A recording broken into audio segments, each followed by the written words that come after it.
Hola amigos de YouTube, aquí les traigo la parte 2 y final de esta historia. Antes de comenzar, los saludos estarán al final del video, espero que les guste y sin más empecemos. Renuncia de derecho, no soy dueño de los personajes de Skull de XD ni de cualquier otro personaje que pueda aparecer, así como la música, imágenes o efectos que estén en el video, todo el crédito a sus respectivos autores. Maldición. Exclamaba Benelana con furia, impotencia, y tristeza en su voz, a la vez que golpeaba una de las paredes de la mansión. Al terminar la ejecución de Issei, Feuticus al ver esto se preocupó, pues el golpe había sido lo suficientemente fuerte como para hacer que parte de la pared se agrietara. Maldición. Al final de cuentas no pude cambiar la historia, no pude evitar que esto pasara, no pude cumplir mi promesa, decía Benlana con una gran frustración, sin importarle que el puño con el que había golpeado la pared estaba sangrando. Y lo que más me carcome, es que básicamente nosotros, no mejor dicho yo soy la que le guió a este final al dar a luz a Rias. Si tan solo nos hubiéramos conformado con Sirsex, nada de esto había pasado. Querida, ¿eso no lo sabes?, contestó Feuticus exaltado al escuchar por dónde iban las cosas. Sí, admito que Rias tuvo un gran peso en el destino del muchacho, pero realmente no lo sabemos. ¿Escuchaste el deseo de Issei de convertirse en un héroe? Tal vez si Rias no lo hubiera conocido, Issei habría hallado otra forma de convertirse en uno y el final sería el mismo. Además, esto nunca te lo dije, pero, una vez que estuve a solas con Archer, le pregunté si alguna vez se arrepentía de convertirse en un héroe, y su respuesta fue no, que de lo único que se arrepentía era de no haber visto antes lo que tenía enfrente. Benelana al escuchar esto se confundió. Yo tampoco sé a lo que se refería, respondió Feuticus ante la expresión de su esposa. El punto es, Issei realmente nunca se arrepintió del camino que decidió recorrer, y en eso incluye el habernos conocido, concluyó Feuticus. Las palabras de su marido parecen que le habían tranquilizado. Pero entonces si hiciese, lo que hiciese, el final sería el mismo. Entonces ¿qué me había pedido en ese entonces?, se preguntó Benelana mentalmente. Más tarde en Kioto, podemos ver a los líderes de las facciones reunidos en una de las habitaciones de lo que era la casa de Yasaka y su hija, Irina. Eso es cierto. Lo que nos dices es realmente cierto. Preguntaba a Michaela la mencionada con gran asombro y felicidad en su voz. Los otros líderes tenían las mismas emociones, sin embargo entre ellos los que parecían más alegres eran Sirsex, Odin y Azazel. Sí, respondía Irina con una voz suave y fraternal. Estoy embarazada de Issei, dijo Irina mientras se acariciaba su semiplano vientre con delicadeza. Todos en la habitación tenían una expresión alegre. Graefia y Gabriel, quienes apenas entraban en la habitación al enterarse, no tardaron en acercarse a la mencionada para felicitarla y platicar con ella acerca de su futuro bebé. ¿Me dejas ser la madrina del niño?, preguntaba una alegre Serafal que recién se había incorporado a la plática entre chicas, mientras los hombres tenían su propia discusión. Ese niño será un excelente rey demonio en el futuro, decía Sirsex con orgullo. ¿Ah? ¿De qué estás hablando? Ese bebé crecerá para convertirse en un gran arcángel, respondió Michael apelando a lo que el pelirrojo dijo. Se equivocan, ese niño será el futuro gobernante de Grigori y disfrutará cómodamente de los placeres de la vida, respondió Azazel ante lo que decían el pelirrojo y el arcángel. ¿Ustedes qué van a saber? Son demasiado jóvenes. Por supuesto que ese niño se convertirá en un olímpico y su leyenda trascenderá por el tiempo. Esta vez el que respondía era Odin, y así la discusión entre los líderes varoniles empezó. Irina al ver y escuchar todo esto se alegró, pues en el sitio había una atmósfera que no había sentido desde que inició la guerra. Gracias. Muchas gracias.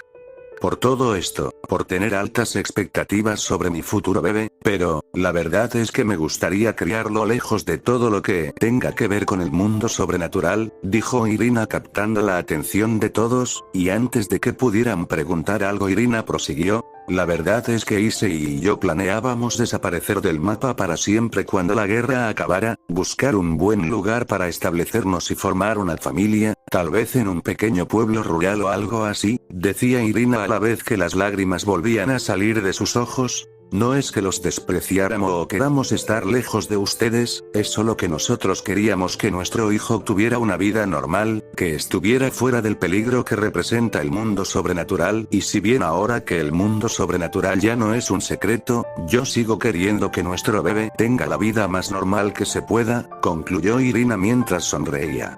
¿Estás segura? Digo, después de todo, Issei. Mi Issei se sacrificó para darle un futuro a nuestro bebé, y yo debo luchar para darle ese futuro, dijo Irina adelantándose a lo que Odin estaba a punto de decir. Los demás líderes también trataron de persuadirla para que cambiara de idea o que mínimo les dejara ayudarla a criar al niño, sin embargo esta se negaba, lo cual desanimó un poco a los líderes. No era para menos, después de todo, se trataba del último legado que Issei había dejado en este mundo. Pero si hay algo que me gustaría pedirles, dijo Irina haciendo que todos le prestaran atención casi de inmediato. En caso de que me llegara a ocurrir algo, por favor, les pido que se aseguren de que tenga una buena vida, por favor, que coma bien, que estudie mucho y que pueda hacer amigos. Sé que es mucho pedir, pero por favor, se los ruego, dijo Irina mientras se inclinaba ante los líderes. Estos al ver esto rápidamente le pidieron que dejara de inclinarse, que lo que pedía no era ninguna molestia, que lo harían incluso si ella no se los pedía. Tras esto el ambiente volvió a animarse y empezaron a hablar de cómo actuarían y qué es lo que harían desde ahora. El tiempo avanzó y durante las demás chicas del clan Gremory disfrutaban de la fama que la guerra les había brindado, pese a que ellas realmente nunca llegaron a combatir en el frente, disfrutaban tanto en fiestas de gala a las que eran invitadas, tanto en fiestas nocturnas al aire libre con actividades nada santas alrededor de la hoguera en la que había sido quemado Issei. Las chicas siempre intentaban que Irina se les uniera, platicándole acerca de lo que hacían en estas fiestas, desde extrañas posiciones, pasando por disfraces muy provocativos de animales, trajes de cuero o expande que la verdad, daba igual si lo llevabas puesto o no, pues estos estaban demasiados pegados que dejaban ver todo, hasta incluso había ocasiones en las que no se llevaba literalmente nada, así como también algunos juegos que se habían ideado como por ejemplo el cazador y las presas, en el que las chicas corrían al bosque y tras cierto tiempo los chicos iban a buscarlas para tener acción ya sea con una o varias chicas. De hecho Rías una vez le contó como una vez que estaban con dicho juego se había escondido junto con Asi, las dos al ver que los chicos se tardaban mucho en encontrarlas, ambas empezaron a darse placer entre sí, siendo Rías quien empezó besando a Asi a la vez que metía su mano debajo de la falda de esta para empezar a acariciar su intimidad por encima de su ropa interior. Asia se sorprendió levemente por esto pero no tardó en hacer lo mismo, solo que con la diferencia de que esta le estaba tocando directamente, ya que según Rías esta solo le estorbaría a su compañero de noche. Las dos empezaron a complacerse la una con la otra, ya no traían nada encima por lo que podían verse tal y como habían venido al mundo, estaban tan ensimismadas en el placer que no se percataron de que alguien se acercaba. Rías solo se dio cuenta de que no estaban solas al sentir como algo repentinamente entraba en ella sin compasión o permiso alguno, pero muy lejos de decir o hacer algo para reclamar, solo siguió gozando mientras Asia por su parte parecía estar degustando algo con su garganta de forma agresiva pero placentera a la vez que con sus dos manos acariciaba a otras dos que habían aparecido. Y así eran los relatos ahora más cotidianos, que las chicas le contaban a Irina, las chicas creyendo que Irina seguía siendo virgen. Esto la sonrojaría y la estimularía un poco para acompañarlas en la próxima fiesta. Sin embargo, por alguna extraña razón para las chicas, Irina no había tenido ningún tipo de reacción y jurarían haber visto a Irina dirigirles una mirada divertida como si ella hubiese hecho cosas más traviesas que lo que las demás hacían.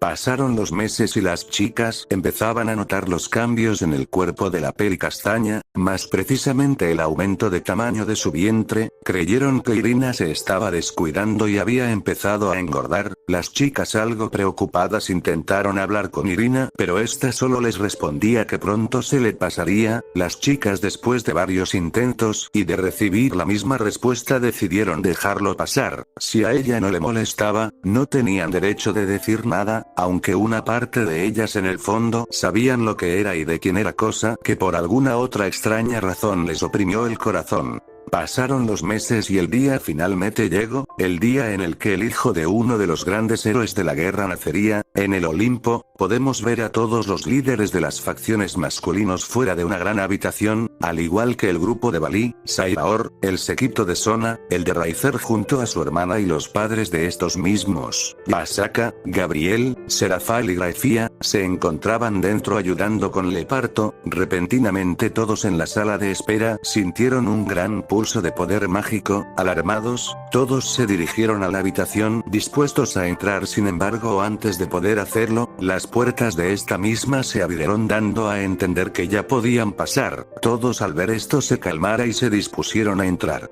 Cuando lo hicieron vieron una de las escenas más conmovedoras que jamás podrán olvidar, pues frente a ellos se encontraba una Irina con una hermosa sonrisa, sosteniendo dos bultos, uno con una cobija azul y el otro con una rosa, semi acostada sobre una camilla que más bien parecía un altar rodeado de flores, que era rodeado por un pequeño canal por donde circulaba el agua más cristalina que jamás se había visto, todo esto iluminado por una tenue luz blanca que le daba un aspecto aún más mágico.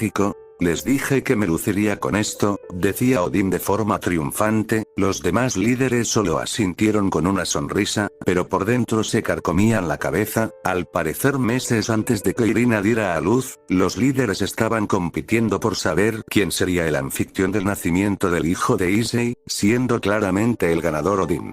Jeje, no era necesario que hiciera algo como esto, Odín-sama, decía Irina algo incómoda. Nope, para mí era lo más importante. Después de todo, veo a estos niños como a mis nietos, dijo Odín a la vez que se acercaba para ver a los dos gemelos. Oh, pero qué lindos, decía Serafal al ver a los dos bebés durmiendo plácidamente. Si tienes razón, dijo Balí con su habitual tono, pero por dentro estaba igual que Serafal o incluso más animado. Pero miren a esa niña, es igualita a su padre, decía Yasaka al ver a la niña, casi al mismo tiempo que la niña abría los ojos. Al hacerlo vio a su alrededor con curiosidad antes de empezar a reír y sonreír. Oh, se nota lo energética que es, dijo Odín. Si no solo es eso, puedo sentir en ella un gran poder latente, dijo Azazel. Agua, se escuchó el quejido del segundo bebé, quien se estaba despertando por la risa de su hermana. Al abrir los ojos pudieron que estos eran iguales a los de su madre. Al igual que su hermana miró a su alrededor, pero a diferencia de esta el niño empezó a llorar. Ya ves lo que provocas, Balí, regañó Kuroka a su esposo, a la vez que le pegaba en la cabeza. ¿Yo qué hice?, preguntó Balí a su esposa con un poco de enojo mientras se sobaba la cabeza. Tu permanente ceño la asustó, contestó Kuroka a modo de broma. Ante esto Balí solo le siguió la corriente y así empezó una divertida pelea de pareja. Todos ante esto se empezaron a reír. Después de esto Irina empezó a mecer a su bebé que lloraba mientras le susurraba cosas dulces con una voz cálida y amorosa que solo las madres pueden tener. El bebé ante esto se calmó casi de inmediato y volvió a dormir. ¿Y bien? ¿Cómo los llamarás?, preguntaba Graefia a la nueva madre. Issei y yo ya habían decidido los nombres, aunque bueno, no esperábamos tener gemelos, jeje, dijo Irina mientras volteaba a ver a sus dos pequeños ángeles. Si es niño lo llamaríamos Takeshi y si es niña la llamaríamos Haruka, así que esos serán sus nombres, Takeshi y Ruka Shirou, dijo Irina a la vez que sonreía. Jun, ¿por qué Shirou?, preguntaba Balí. Porque es lo mejor para su futuro, contestó Sirsex. Esto extrañó al peli plateado, pero luego recordó lo que el apellido Yodou ahora era sinónimo de villanía, crueldad y maldad, tanto que incluso los padres de Issei decidieron cambiarse el apellido por el de su madre, y borrar a Issei del registro familiar dejando en su lugar a Asia. Balí apretó su puño con fuerza, pues realmente le frustraba mucho al igual que a todos los presentes. Ellos sabían la verdad sobre lo que pasó durante la guerra y sin embargo debían callarla por el bienestar del nuevo mundo. La verdad es que, sí me gustaría darles el apellido de Issei, pero Sir Sexam tiene razón, y es una de las cosas que más me aterra saber que nuestros hijos crecerán odiando a su padre, viéndolo como un ser despreciable, decía Irina mientras lágrimas empezaban a salir de sus ojos. Todos al ver esto se sintieron realmente mal, más los líderes ya que en parte eran los que tenían mayor culpa. No te preocupes Irina, te prometo que de alguna u otra forma haré que el apellido, no, mejor dicho, haré que el nombre de Issei pueda brillar con la grandeza que merece, decía para sí mismo uno de los presentes en el lugar. Un mes después, mundo humano, ciudad de Kuo, el viento soplaba violentamente, el cielo se había teñido de rojo y los mares se incendiaban, a la vez que el caos gobernaba entre la gente quienes trataban de huir desesperadamente. No, esto no es la narración de una película de ciencia ficción, esto era lo que estaba pasando en estos momentos en la ciudad de Kuo. Una extraña esfera había aparecido en los cielos y había empezado a atacar a todo a su alrededor. Las fuerzas especiales que eran conformadas por miembros de las distintas facciones apenas habían llegado. Irina-sama, por aquí, decían algunos cuantos miembros de las fuerzas especiales. Irina, a punto de obedecer, volteó a ver atrás, solo para ver la ciudad en la que sus más preciados recuerdos se habían forjado destruida. Sin embargo, también vio que muchos de los habitantes aún no lograban evacuar. Quería ayudar, pero también tenía que proteger sus bebés. ¿Necesitas ayuda?, decía una voz muy familiar para Irina. Me gustaría negarlo, pero me temo que no puedo, así que Kiba, te lo encargo, dijo Irina. A la vez se desplegaban 8 alas blancas en su espalda para emprender el vuelo y ayudar a los que pudiese. Kiba rápidamente entró a la casa de Irina y tomó a los hijos de esta para transportarse al castillo Gremori. Era frustrante para Kiba, que incluso en la actualidad, lo más que podía hacer era huir. Con Irina, podemos ver cómo esta ayudaba a las personas que aún no habían evacuado a la vez que defendía de los ataques de la esfera. Volando en el cielo también podemos ver a Sagi, Bali, Gasper y Raiser batallando contra la esfera, siendo estos los que más batalla le estaban dando. El grupo Citri se encontraba también ayudando a evacuar la ciudad y el de Rias se encontraba inconsciente en alguna parte ya que la esfera había lidiado con ellos rápidamente. Cuando toda la ciudad había sido evacuado, Irina estuvo dispuesta a marcharse para ir a ver que sus hijos estuvieran bien, pero como si alguna fuerza fuera de su comprensión la guiara, Irina volteó a ver a la esfera y comprendido que si no la detenían en este momento, esa esfera acabaría con todo, así que decidió quedarse a combatir. Se quede a combatir por una única razón, y esa era proteger el futuro de sus retoños. Fue así como una gran batalla empezó. Ataque llegaba de todos lados y de todos los ángulos. Uno de esos ataques logró encestar en Irina, quien rápidamente cayó en picada al suelo. Todos a ver esto quisieron ir en su auxilio, pero la esfera no se los permitió. Maldición, decía Irina al ver que no podía ponerse en pie nuevamente. Maldición, tengo que pelear, de lo contrario. Vaya, no eres a quien estaba buscando, pero viendo la situación creo que servirás, decía la voz de una mujer con monotonía. ¿Quién eres?, preguntó Irina. Desgraciadamente no puedo decírtelo a ti, pero lo que sí puedo es darte lo necesario para terminar con esta batalla, respondió la voz. Pero la cuestión es, ¿estás preparada?, dijo la voz. Irina con esas simples palabras entendió lo que quería decir. Sí, lo daré todo. Confirmación adquirida, iniciando instalación de programa, y tras esto Irina se vio envuelta en una luz verde. Esta cosa sí que es un hueso duro de roer, decía Sagi bastante agitado. Si tienes razón, secundó Raiser.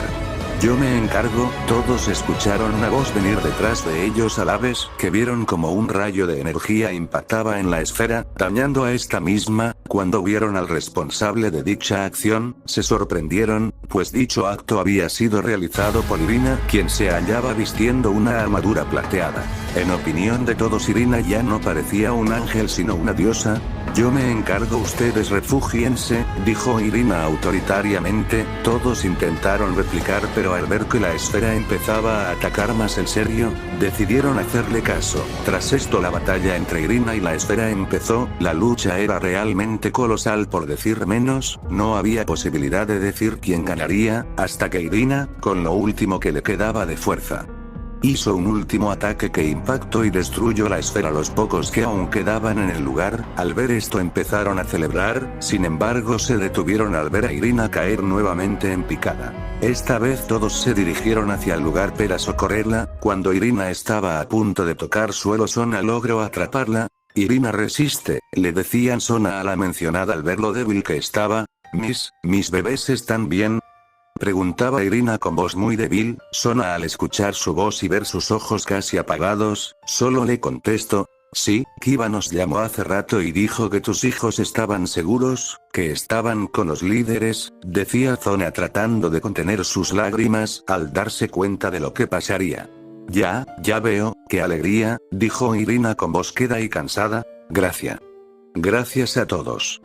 Por todo, por favor díganles a mis hijos que yo y su padre los queremos mucho, dijo Irina antes de que sus ojos se apagaran y tras el cuerpo de Irina empezó a descomponerse en partículas de luz. Y esa es la historia, o al menos lo importante de ella, decía una mujer castaña de edad ya algo avanzada, a un chico de pelo claro y ojos purpuras, el cual al terminar de escuchar se levantó de su asiento y caminó hacia la terraza de la mansión Gremory. Takeshi espera, decía un joven pelirrojo. Déjalo Miliquías, necesita tiempo para procesarlo, decía Benelana a su nieto. Rías que estaba en el lugar estaba choqueada, tenía varias emociones encontradas revueltas en su cabeza, al enterarse de la verdad. Así que tengo una hermana y finalmente sé quién es mi padre, y resultaron ser las personas a las que más detesto, se decía Takeshi a sí mismo, mientras volteaba la cabeza al cielo lluvioso. Final de historia, espero que les haya gustado y antes de despedirnos un saludo para Alan de Jesús Arzapalo, Diego Sambeck, Nathan Flores Hernández, Luis Ortega, Infancia Anime 19 y Madara Uchiha Oscuro Uchiha. Bien, eso es todo por esta ocasión, espero que le haya gustado y sin más hasta la próxima.